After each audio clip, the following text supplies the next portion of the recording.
Good morning, good afternoon, good evening. I will be reading to you now from two more of my own fiction stories. These both have a fairy tale theme.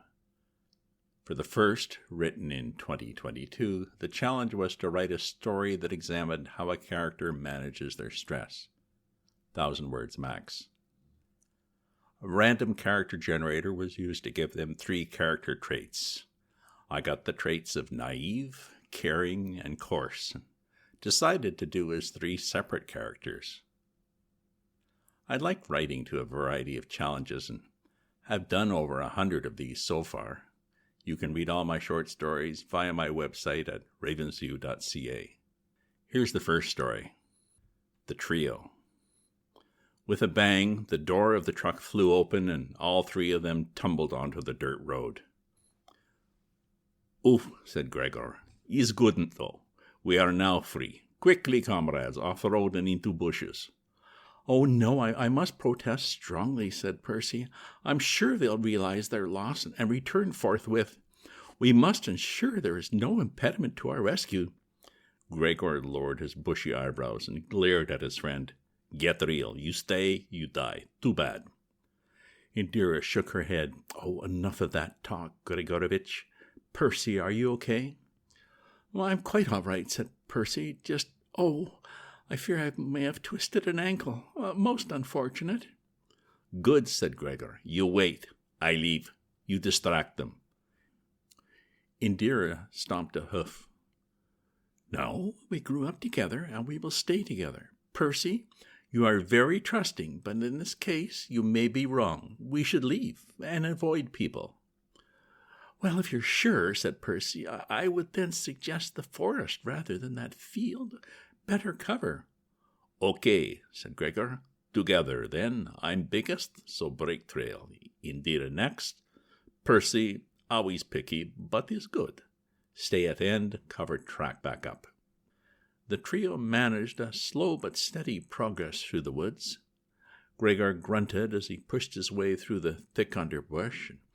Indira hummed a little tune, and Percy muttered constantly to himself. Suddenly there was a shout far behind them. Percy squealed, "It's him! He's found us! Oh, I'm just so tired and thirsty and hungry. Maybe you're wrong. Maybe we're safe now." "Safe?" said Gregor. "Crazy talk, Indira. Explain to poor confused Percy facts of life." She paused. "Well, Percy, our owner has been getting too old to look after all of us." "I know," said Percy. "He was quite clear that this better place would be good for us. No more worries." Gregor snorted. "Because we sausage and bacon." Percy stared at his friends. "What? You don't mean to the butcher?" Indira nodded. "I'm pretty sure that's the case. Why else would he keep fattening us up?" Percy settled back on his haunches. "Oh, really? Oh, my, I never thought." "Sorry," said Gregor. "Is real life. Get up, my friend. We must run. Later you can be upset." "Let me pick our path, Gregor," said Indira. "You leave a pretty wide one. Nothing personal.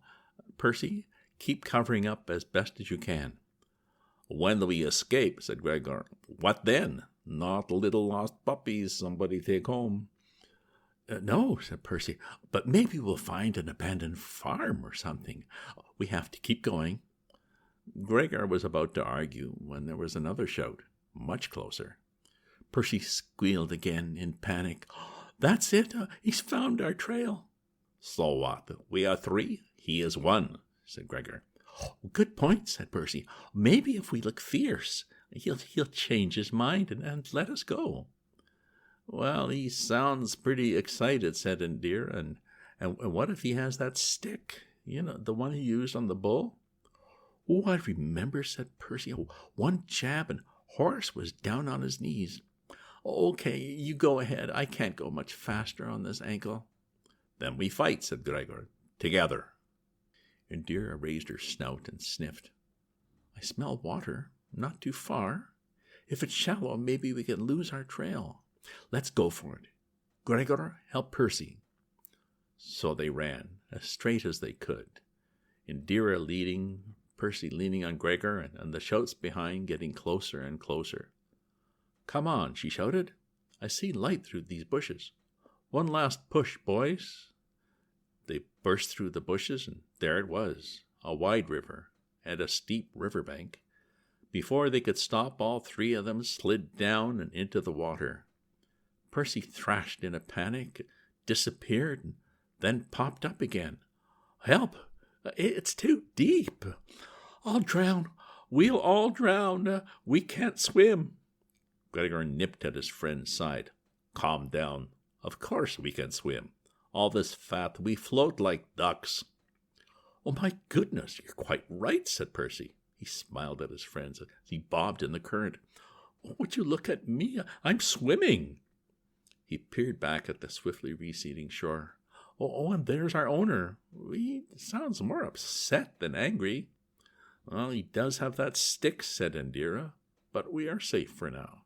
Try to swim to the other shore. It looks shallower over there." Eventually, they reached a small eddy and were able to drag themselves onto a sandy beach. "All those years, I miss going swimming," said Percy. "I like it. I'm certainly not thirsty anymore." Indira gestured with her snout. "This way, there's a trail." Eventually, the trail became a dirt road and then a gravel road winding through the quiet forest in the afternoon sun. "Enough exercise. Rest now," said Gregor. "I smell apples up ahead under trees." He was right. The ground was covered with dozens of delicious apples, only a bit bruised. The three had just started to feast when there was a rumbling on the road behind them. "A gate," said Indira. "Quick, before it finishes closing." But they were too late. They were trapped. And they had company. "Well, well, what have we here?" The man leaned over the gate and smiled. "Don't be afraid. I could never harm three beauties like you." "We must run," said Gregor, stepping back. "Oh, wait now," said Percy. "He does seem to be a friendly sort." "And he did call us beauties," said Indira. "You look like purebreds," said the man. "Looks like a Mirgorod, bred in Russia for their lard, and a fine big specimen at that." Gregor huffed in appreciation. "And a Berkshire from London, quite nicely colored." Percy pawed the ground delicately. "Finally, if I'm not mistaken, an Indian Andogoan. One of the prettiest ones I've seen, too." He laughed. "And if I didn't know better, I'd say she was blushing." He paused. "You know, you three look remarkably like the ones my friend was hoping to drop off. He wanted a long-term home for you, and I was looking to expand my breeding herd. This is just too weird." He picked up a sack. "Here, I have a fresh snack for you guys. Can I tempt you?" He threw some corn ears over the gate. The trio looked at one another. "Oh, please, can we stay?" said Percy. "I think so," said Indira. "Da," said Gregor. The end. What do you think of these three characters? Do their traits complement each other? The next story is from 2019 and was written for a contest for the site NYC Midnight. It was a microfiction, 250 words in 24 hours. I was given a genre, an action, and a word to include. So my prompts were fairy tale, falling down the stairs, and silence. I did a twist on the usual, of course, and now the story. Cindy. Cindy wanted to live the dream, not the nightmare. Why did she have so much work? Her stepsisters had managed fine with the chores before she came. They should be treating her like a little princess, not a servant girl. They were both ugly anyway, as was their mother. And now everyone was going to a royal ball to meet the prince, except Cindy. She kicked at the scrub bucket.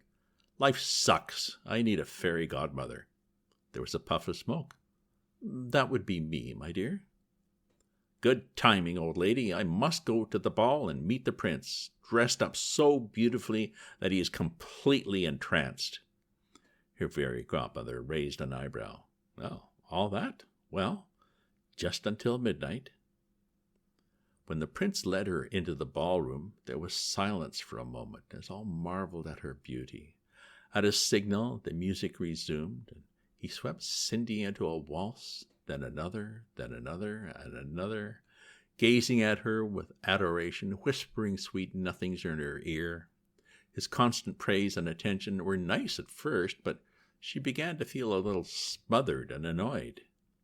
When the clock struck midnight, she was happy to tear herself away and run for her carriage.